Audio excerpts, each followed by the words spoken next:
नमस्कार, मैं सानिका और आप सब देख रहे हैं न्यूज़ 21। हमारे छत्तीसगढ़ बुलेटिन में आप सभी का स्वागत है। चलिए शुरुआत करते हैं आज की खबरों के साथ। पहली खबर हमारी मुंगेली से आ रही है। मुंगेली जिले के छिलपी थाना क्षेत्र में नाबालिग बेटी की गुमशुदगी की शिकायत की जांच के दौरान पुलिस ने युवती को हैदराबाद से सकुशल तलाश कर परिजनों को सौंप दिया। पुलिस के अनुसार प्रारंभिक जांच में युवती के पारिवारिक विवाद के चलते घर छोड़ने की बात सामने आई। आवश्यक कानूनी प्रक्रिया पूरी कर उसका बयान दर्ज किया गया। इसके बाद पुलिस की कार्यप्रणाली को लेकर शिकायतें भी सामने आई, जबकि कुछ ग्रामीणों ने परिवार पर पूर्व में भी विवादित शिकायतें करने का आरोप लगाया। पुलिस का कहना है कि पूरे मामले की निष्पक्ष जांच जारी है और तथ्यों के आधार पर आगे की कार्रवाई की जाएगी। मुंगेली से ब्यूरो रिपोर्ट। पैसा का उसा का डिमांड करते हैं इन लोग, इसलिए इसे ढैसला बनाते हैं इसका माँ बाप, और हम लोगों का दलाल बोल रहे हैं इन लोग हैं। मीडिया वाले में देखा हूँ मैं भी, और मीडिया की किए हैं। ये अच्छा चीज नहीं है, हैं?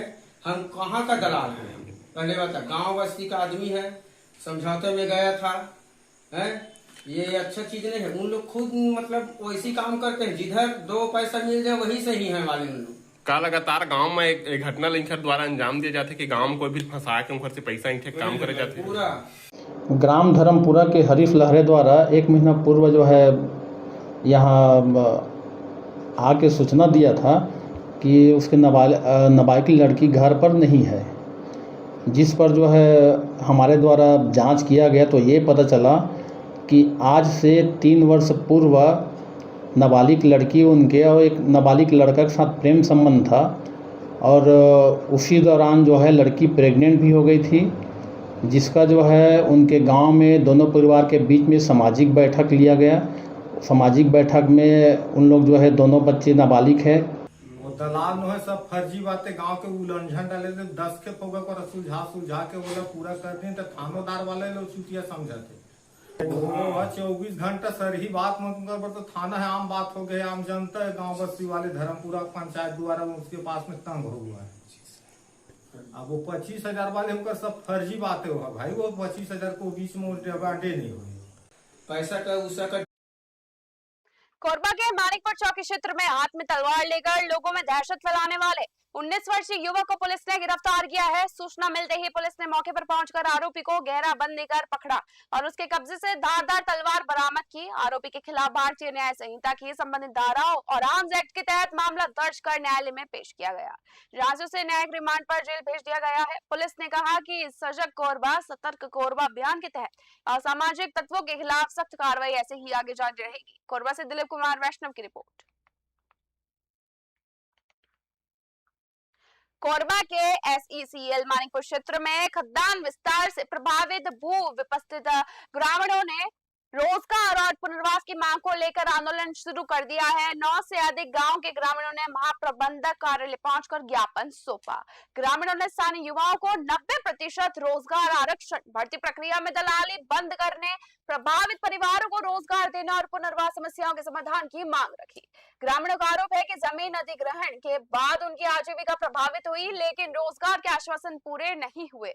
मांगे पूरी नहीं होने पर ग्रामीणों ने अनिश्चितकालीन हड़ताल की चेतावनी तक दे दी है। कोरबा से दिलीप कुमार वैष्णव की रिपोर्ट।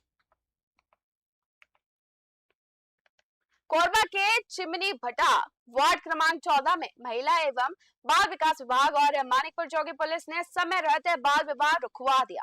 जानकारी के अनुसार 13 वर्षीय लड़की और 15 वर्षीय लड़के की शादी की तैयारियां चल रही थी और बारात भी पहुंच चुकी थी। सूचना मिलते ही टीम मौके पर पहुंची और दोनों परिवारों को बाल विवाह निषेध कानूनन और इसके दुष्परिणामों की जानकारी भी दी। समझाइश के बाद विवाह की प्रक्रिया रोक दी गई और दोनों नाबालिगों को उनके घर भेज दिया गया। प्रशासन ने लोगों से बाल विवाह की सूचना तत्काल देने की अपील भी की है। कोरबा से दिलीप कुमार वैष्णव की रिपोर्ट।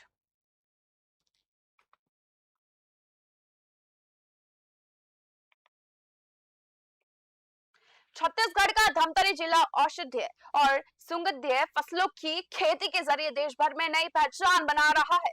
राज्य औषधीय पादप बोर्ड, जिला प्रशासन और बिहान के सहयोग से अनुपयोगी जमीन पर खस, ब्राह्मी और लेमन ग्रास जैसी फसलों की खेती कराई जा रही है।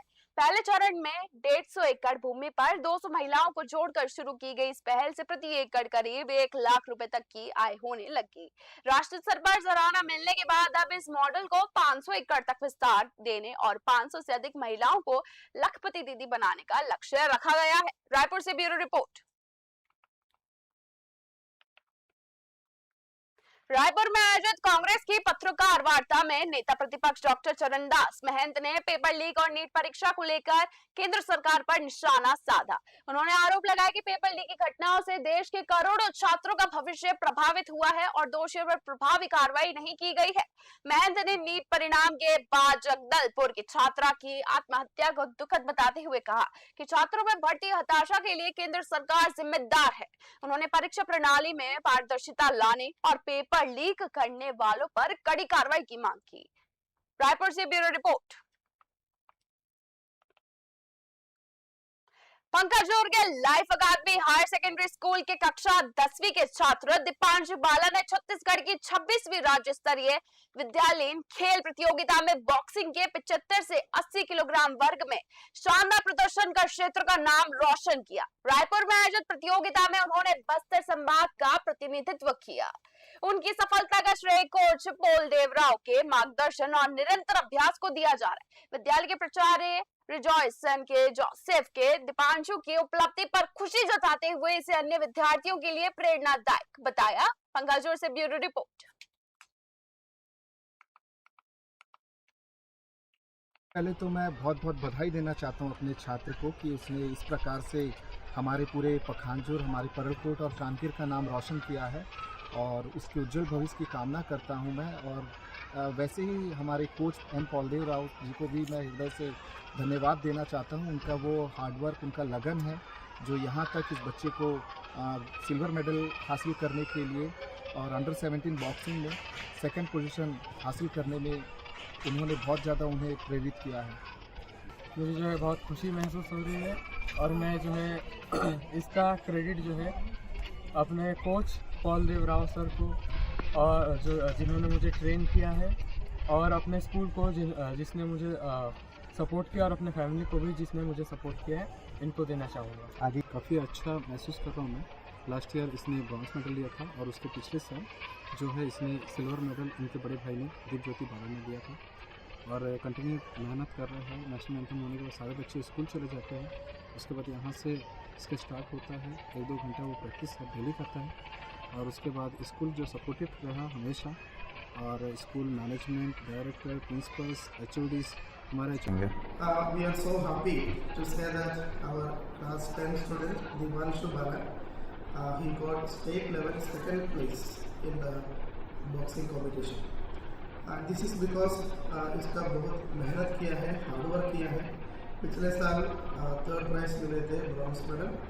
और इसके बाद हर दिन स्कूल के बाद स्कूल में रुके ये और इसके कोच पोलदेव राव ये दोनों स्कूल में रुके प्रैक्टिस। राजधानी रायपुर में नीट परीक्षा में कथित अनियमितताओं को लेकर छात्रों और विभिन्न छात्र संगठनों ने प्रदर्शन किया। प्रदर्शनकारियों ने परीक्षा प्रक्रिया की निष्पक्ष जांच कराने और दोषियों के खिलाफ सख्त कार्रवाई की मांग की। छात्रों का कहना है कि परीक्षा प्रणाली में पारदर्शिता सुनिश्चित की जाए ताकि अभ्यर्थियों को विश्वास बना रहे, उनका विश्वास बना रहे, वो विश्वास करते रहे और भविष्य में ऐसी घटनाओं की पुनरावृत्ति ना हो। प्रदर्शन के दौरान छात्रों ने नारेबाजी करते हुए शिक्षा व्यवस्था में निष्पक्षता और जवाबदेही सुनिश्चित करने की मांग भी उठाई। रायपुर से ब्यूरो रिपोर्ट। सरगुजा जिले के लखनपुर स्थित GRA स्कूल जुनाडी में आयोजित वृक्षारोपण कार्यक्रम में पर्यटन एवं संस्कृति मंत्री राजेश अग्रवाल ने पौधारोपण कर पर्यावरण संरक्षण का संदेश दिया। उन्होंने कहा कि वृक्षारोपण भविष्य की पीढ़ियों के सुरक्षित और स्वस्थ जीवन का संकल्प है। मंत्री ने विद्यार्थियों से हर वर्ष कम से कम एक पौधा लगाने और उसकी नियमित देखभाल करने का संकल्प लेने का आह्वान किया। उन्होंने जलवायु परिवर्तन की चुनौती से निपटने के लिए वृक्षारोपण को जन आंदोलन बनाने पर जोर देते हुए विद्यालय के पर्यावरण संरक्षण का प्रयासों की सराहना भी की। सरगुजा से ब्यूरो रिपोर्ट। कांकेर जिले के कापसी क्षेत्र में सूरजगढ़ माइन से निकलने वाले ओवरलोड डंपरों के विरोध में परलकोट जन कल्याण संस्था के नेतृत्व में क्षेत्रवासियों ने प्रदर्शन किया। प्रदर्शनकारियों ने आरोप लगाया कि बांदे, पंखाजोर, कापसी मार्ग पर भारी वाहनों के लगातार आवागमन से सड़कें जर्जर हो रही है, धूल प्रदूषण बढ़ रहा है और दुर्घटनाओं का खतरा तो बनता ही जा रहा है। ग्रामीणों ने कहा कि पुल पुलिया पर भी क्षमता से अधिक भार पड़ रहा है।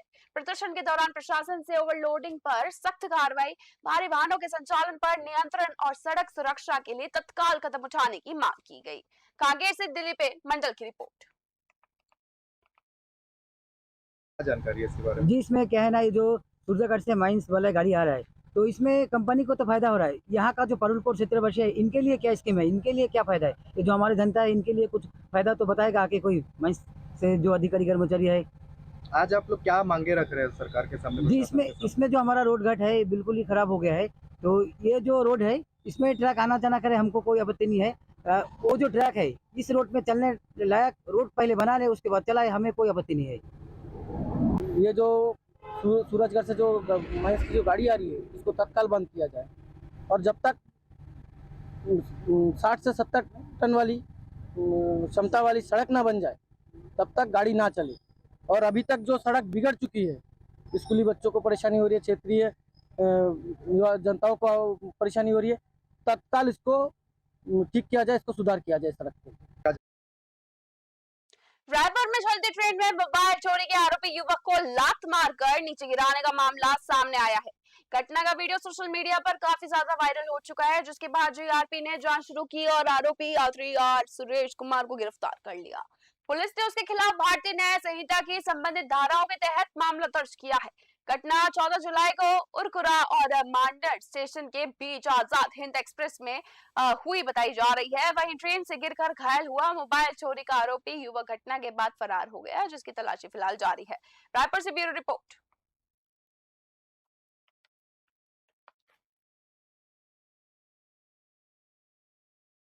रायपुर के नकटी क्षेत्र की सार्वजनिक उपयोग की भूमि के कथित आवंटन को लेकर पूर्व मंत्री मोहम्मद अकबर ने सरकार और प्रशासन ने स्पष्टीकरण मांगा है।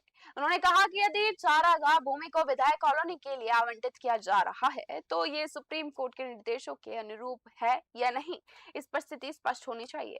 अकबर ने वर्ष 2011 के राजस्व विभाग के निर्देशों का हवाला देते हुए सार्वजनिक उपयोग की भूमि के संरक्षण की बात कही। उन्होंने कहा कि इस मामले में अंतिम निर्णय न्यायालय का होगा, लेकिन सरकार को पूरी प्रक्रिया पर स्पष्ट जवाब देना चाहिए। रायपुर से ब्यूरो रिपोर्ट। रायपुर यातायात पुलिस ने विद्यार्थियों की सुरक्षा को लेकर 38 स्कूलों की 360 बसों का व्यापक निरीक्षण किया। जांच के दौरान 22 बसों में सुरक्षा संबंधी कमियां मिलने पर मोटरयान अधिनियम के तहत 93,000 रुपए का चालान काटा गया। जब अभियान में बसों के सुरक्षा मानकों, फिटनेस, जीपीएस, सीसीटीवी और फायर एक्सटिंग्विशर और अन्य आवश्यक व्यवस्थाओं की जांच भी की गई। साथ ही चालक परिचालकों का स्वास्थ्य परीक्षण और अग्नि सुरक्षा प्रशिक्षण भी आयोजित किया गया। यातायात पुलिस ने कहा कि विद्यार्थियों की सुरक्षित यात्रा सुनिश्चित करने के लिए ऐसा अभियान आगे भी नियमित रूप से जारी रहेंगे। रायपुर से bureau report. Raipur police commissionerate के उत्तर जोन में कानून व्यवस्था मजबूत करने के लिए विशेष अभियान चलाया गया। अभियान के दौरान संवेदनशील क्षेत्रों, बाजारों और सार्वजनिक स्थानों पर पैदल मार्च कर सुरक्षा व्यवस्था का जायजा लिया गया। पुलिस ने प्रतिबंधात्मक धाराओं, आबकारी अधिनियम और एनडीपीएस एक्ट के तहत कुल 80 लोगों के खिलाफ वैधानिक कार्रवाई की। साथ ही 29 व्यक्तियों को बाउंड ओवर भी किया गया। पुलिस अधिकारियों ने आमजन और व्यापारियों से संदिग्ध गतिविधियों की सूचना तत्काल देने की अपील की। पुलिस ने कहा कि शहर में शांति और सुरक्षा बनाए रखने के लिए ऐसे ही अभियान लगातार जारी रहेंगे। रायपुर से ब्यूरो रिपोर्ट।